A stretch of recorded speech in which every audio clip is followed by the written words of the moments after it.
या श्री गजानन बावन्नीच्या सुरुवातीच्या ओळी. ज्यावेळी प्रत्यक्ष शेगांवात या ओळी म्हणजेच गजानन बावन्नी कागदावर गजानन महाराजांच्या आशीर्वादानं लिहिल्या गेली, तेव्हा भविष्यात या गजानन बावन्नीचा मोठ्या प्रमाणात प्रसार होणार याची मला सुतराम कल्पना नव्हती. महाराजांचा आशीर्वाद आणि सद्गुरूंची लीला, तो महाराजांचा आशीर्वादच होता. खरं तर तेव्हा मला गजानन महाराज कोण, कुठे, कसे काहीही ठाऊक नव्हतं. फार वर्ष झालीत त्या गोष्टीला. मी नागपूरला आमच्या मामांकडे गेलो होतो. मी निजलो होतो. रात्री पहाटे 4-4:30चा सुमार. कदाचित अर्धवट ग्लानीत मी असेन. स्वप्नात एक विदेही पुरुष मी पाहिला. त्याच्याकडे पाहतच होतो. त्यानं मला आशीर्वाद दिला. माझी झोप चाळवली. मी अस्वस्थतेनं उठलो. खिडकीतून समोर डोकावून बाहेर पाहू लागलो. तो रस्त्यावरून एक तसाच पुरुष चालत समोर गेल्याचं मला भासलं. माझ्यासाठी ते सगळं विलक्षण होतं. आमचे मामा जप करीत बसले होते. मी मामांना नजरेसमोर घडलेलं सर्व कथन केलं. त्यावर मामा म्हणाले, "अरे, ते आपले गजानन महाराज." त्यानंतर मामांनी मला गजानन महाराजांच्या लीला, त्यांनी घेतलेली समाधी याविषयी माहिती दिली. आणि गजानन महाराज माझ्या जीवनाला स्पर्श झाला. मुळात मी बडोद्याचा.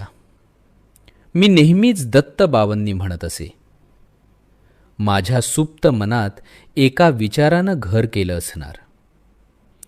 दत्त बावन्नी आहे तशी गजानन बावन्नीही असावी.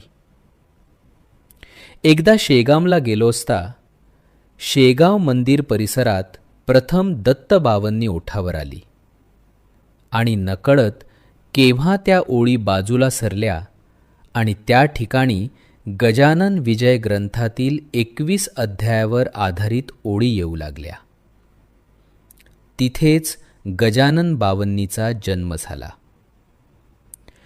गजानन बावन्नीत 21 अध्यायातील सर्व महत्त्वाचे प्रसंग कागदावर उतरलेत आणि फलश्रुतीसह 52 ओळी लिहून पूर्ण झाल्या. गजानन बावन्नी अस्तित्वात आली आणि मला लक्षात आलं, हा गजानन महाराजांचा आशीर्वादच आहे. महाराजांच्या आशीर्वादानं बावन्नी अस्तित्वात आली आणि पुढे सद्गुरूंची या बाबतीतील लीला पाहून मी थक्क झालो. बावन्नी लिहून झाल्यानंतर हळूहळू त्या गोष्टीचा प्रसार होऊ लागला. त्याविषयी लोकांना कळू लागले. माझं बार्शी येथील मंदिरात सलग प्रवचन होतं. मी लिहिलेली बावन्नी माझ्या ओठांवर छान विराजमान झाली होती.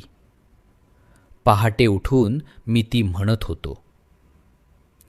बार्शी मंदिरातील प्रमुख योगानेच तेथे आले.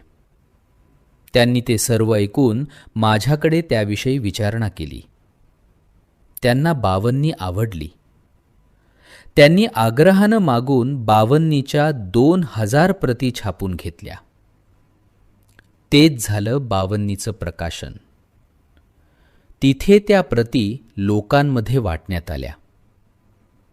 अशा अर्थानं बावन्नीकडे पाहिल्या जाऊन बावन्नी घराघरात पोहोचली. अगदी लाखो प्रती वाटल्या गेल्यात. त्यामुळे गजानन महाराजांचा जिथेही कार्यक्रम असला की सामूहिकरित्या बावन्नीचं पठण होऊ लागलं. लगेच काहीच वर्षात सद्गुरू गजानन महाराजांच्या कृपाप्रसादानं भक्त जनमानसात माझी ओळख बावन्नीकार सु. ग. शेवडे, आबा शेवडे अशी होऊन. मुळात मी जे काही प्रवचनं करीत होतो त्या मला मोठ्या प्रमाणावर आध्यात्मिक विषयांवर बोलण्यासाठी आमंत्रणं येऊ लागलीत. अगदी शेगाव मंदिरातही माझी अनेक वर्ष प्रवचनं झालीत. अमेरिकेत माझी शेकडो भाषणं झालीत. इकडे भारतातही गजानन महाराजांच्या कृपेनं शेकडो भाषणं झालीत.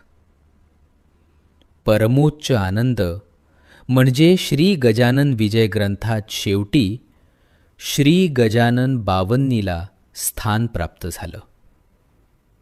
शेवटी महाराजांच्या चरणी एकच प्रार्थना, महाराज, माझ्याकडून श्री गजानन बावन्नी तुम्हीच लिहून घेतली. बावन्नीत आलेली फलश्रुती भक्तांना फलद्रूप व्हावी, ती अधिकाधिक वाचल्या जाऊन अधिकाधिक भक्तांचं कल्याण व्हावं.